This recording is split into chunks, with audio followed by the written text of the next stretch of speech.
Guys, welcome back to my channel.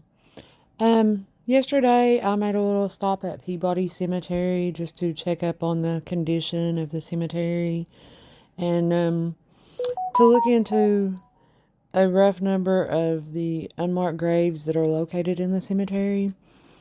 And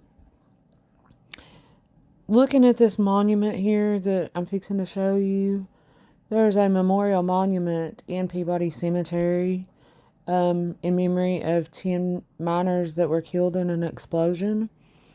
And I realized that there's not a lot of history available about the incident that happened on May 5th, 1943 at the Etna mine in Campbell County.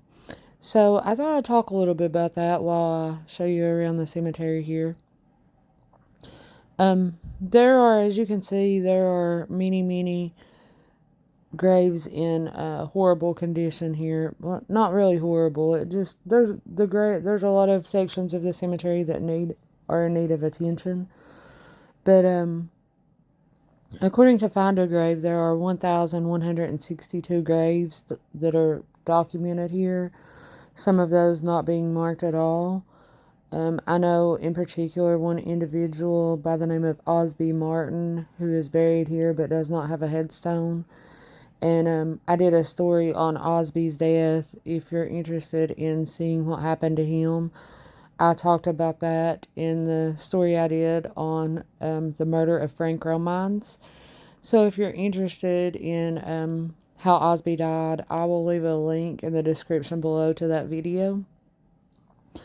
But right now, I'm just going to go ahead and talk a little bit about the mine explosion that happened while I'm showing you this video footage from the cemetery. I did find a lot of newspaper articles regarding the incident.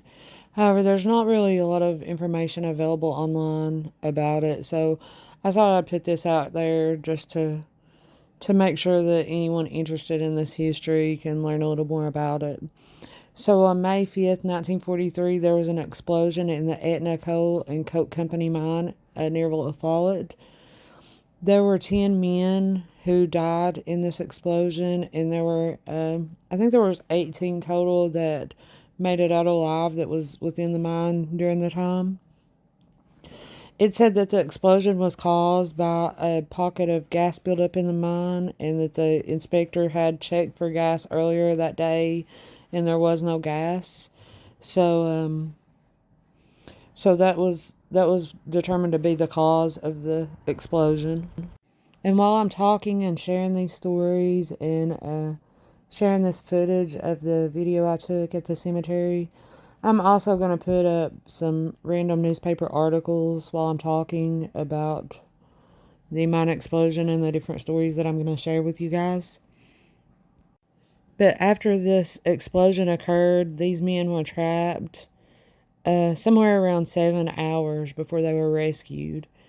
And they had barricaded themselves into an area and tried to cover the opening to prevent as much of the gas as possible from getting to them. And that method did work for them because the 18 that got out, that's how they survived.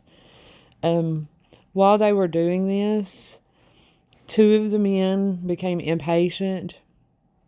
Their names were Albert Kitts and Oscar Ayers, and according to interviews in the newspaper articles, Albert and Oscar, they decided to make a run for it. So they left the barricaded area and took off running, but they both collapsed and died after making it only around 400 feet. According to the doctor's reports, all 10 of these men died of either suffocation or asphyxiation.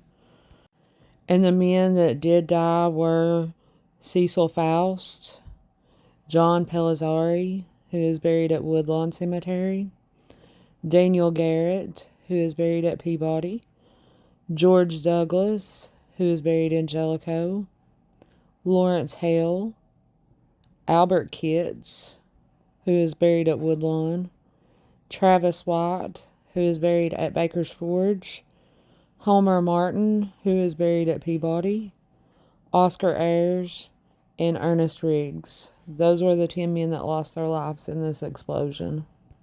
The man who had decided to barricade everyone in, his name was Earl Turner, and he was actually one of the survivors. But when the rescuers started pulling out the remains of those who didn't make it, the first body that they pulled out, someone identified as Earl Turner, and his wife was in the crowd of people, and she was just devastated.